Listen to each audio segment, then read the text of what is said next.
Assalamualaikum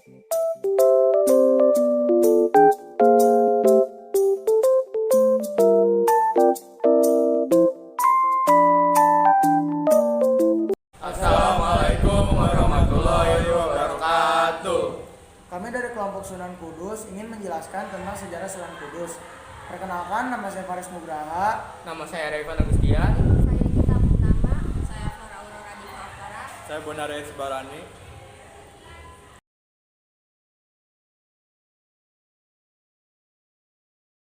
Asal-usul Sunan Kudus.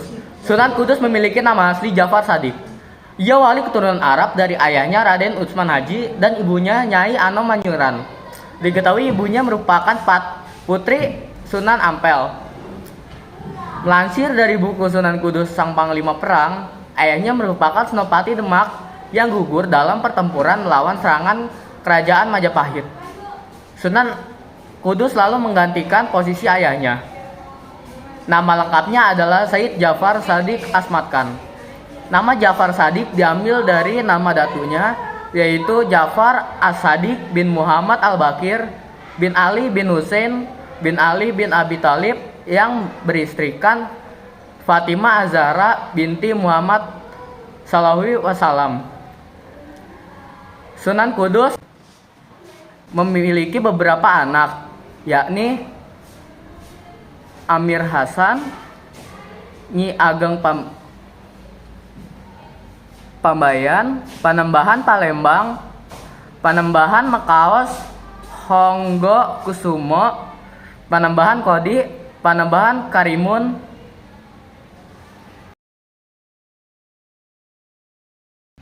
Metode dakwah Sunan Kudus. Sunan Kudus memang mengabdikan dirinya untuk menyebarkan dan mengajarkan kepada masyarakat. Karena pada masa itu masyarakat Hindu atau Buddha masih banyak, maka Sunan Kudus menggunakan pendekatan khusus agar tidak terjadi penolakan di masyarakat. Salah satu ciri khas Sunan Kudus dalam menyebarkan agama Islam adalah melalui pendekatan seni budaya. Sunan Kudus tidak secara langsung memerintahkan orang-orang yang menganut agama Hindu dan Buddha atau animisme dan dinamisme untuk masuk Islam, kecuali dengan cara yang lambat dan melalui beberapa adat dan kesenian. Sunan Kudus membiarkan masyarakat tetap menjalankan tradisinya, namun disesuaikan dengan ajaran Islam dan selalu mengedepankan jalan perdamaian agar tidak terjadi perpecahan. Salah satu contoh cara dakwah yang dilakukan Sunan Kudus adalah menghormati umat Hindu dengan memerintahkan untuk tidak menyembelih sapi, karena sapi merupakan salah satu hewan yang disucikan oleh masyarakat sekitar. Pendidikan Sunan Kudus. Kanjeng Sunan Kudus atau selanjutnya disingkat dengan KSK telah belajar dan mendalami ilmu agama di berbagai tempat. Ia diketahui sudah mendapatkan ilmu agama dari ayahnya sejak kecil. Selanjutnya, ia berguru ke sejumlah ulama seperti Sunan Ampel dan Kiai Talingsing. Begitu beranjak dewasa, Sunan Kudus berguru kepada Sunan Kalijaga. Sunan Kudus belajar dengan Kiai Talingsing bermula saat memesan Cendramata. Kala itu, Kiai Talingsing tersohor dengan karya kendinya yang di dalamnya ada tulisan kaligrafi. Dari cerita turun-temurun, Kiai Talingsing tiba lebih dulu daripada Sunan Kudus. Kiai Talingsing di bidang mengukir makin menarik perhatian Sunan Kudus. Peninggalan Sunan Kudus. Pada tahun 1530, Sunan Kudus mendirikan sebuah masjid di desa kerajaan Kota Kudus yang kini terkenal dengan nama Masjid Agung Kudus, yang masih bertahan hingga sekarang.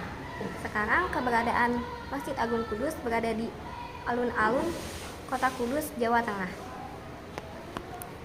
Peninggalan dari Sunan Kudus adalah permintaannya kepada masyarakat untuk tidak memotong kurban hewan sapi dalam perayaan Idul Adha dan mengganti kurban sapi dengan memotong kurban kerbau untuk menghormati masyarakat Hindu. Pesan untuk memotong kurban kerbau ini masih bertahan hingga sekarang. Kemampuan utama yang dimiliki oleh Sunan Kudus yakni pendalamannya terhadap ilmu fikih. Sunan Kudus merupakan ulama yang terkenal akan ilmunya dan menjadi seorang imam Syiah di urutan ke-6. Cara menyebarkan dan mengembangkan agama Islam yang dilakukannya patut memperoleh penghargaan.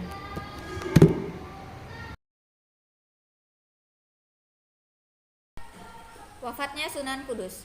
Beliau wafat pada tahun 1550 Masehi. Meninggal dunia pada saat menjadi imam sholat subuh di Masjid Menara Kudus dalam posisi sujud. Kemudian dimakamkan di lingkungan masjid sekitar. Sampai sekarang makam beliau masih ramai dikunjungi dengan tujuan berziarah atau mendoakan. Kebesaran hati dan kesabaran Sunan Kudus tidak hanya dalam menyampaikan dakwahnya saja, namun juga meninggalkan sejarah yang pantas untuk dilestarikan.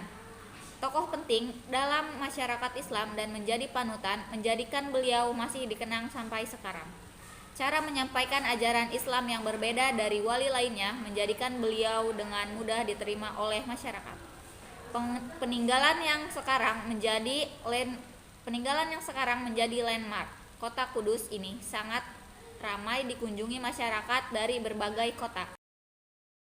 Sekian dari kelompok kami, kurang lebihnya mohon maaf. Wassalamualaikum warahmatullahi wabarakatuh.